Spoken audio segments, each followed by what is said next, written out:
Since Obama's State of the Union, Republicans have been crying about executive orders.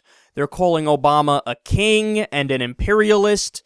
Michelle Bachmann wrote an editorial about it, which I was really surprised about because I didn't know she could write. On the so-called liberal network, Morning Joe, they spoke endlessly about this. I mean, they had on somebody who was supposed to be a liberal pundit who was like, oh yeah, no, Obama's totally stepping out of bounds here by doing these executive orders. So I'm here to give you a dose of reality. I'm going to inject some reality straight into your veins. Here is a chart which was put together by Talking Points Memo, and it shows which presidents used executive orders the most. So does that look like President Obama is using a tremendous amount of executive orders? No, it is. President Obama has only used 168 orders. That averages out to less than 0.1 order per day. It's the fewest executive orders by any president since the year 1900. Yeah, so much for an imperialist president. And you can see there, FDR, who was a fantastic president, had 3,522 executive orders, almost one per day. I mean, people around his time, whether it's Woodrow Wilson or Warren G. Harding, the earlier than him, of course, Herbert Hoover had a lot. You had Dwight Eisenhower was still more than the modern day presidents. But when you get to Reagan and H.W. Bush and Bill Clinton and George W. Bush and Obama, all of them are doing almost no executive orders. And I should also mention how intellectually vapid that conversation is of, nah, he does executive orders. Okay, but what does that mean?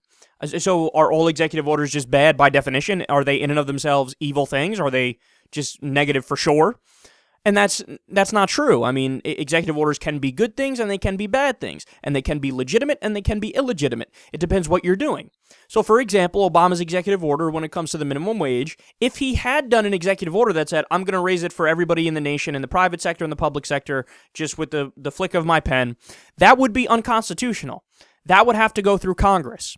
But for Obama to do it in the narrow way that he did it, to only affect 560,000 workers, and it only affects private contractors working with the federal government, that is within the purview of doing executive orders.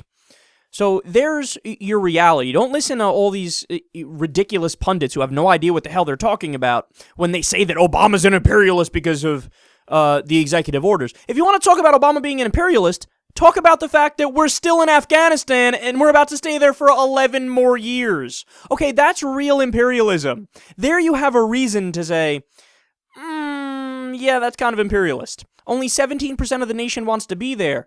That's less than people supporting Vietnam at its low point. Okay, that is imperialism. Drone strikes in Yemen and Pakistan and Somalia. You can make an argument that that's imperialism. They have a 98% failure rate.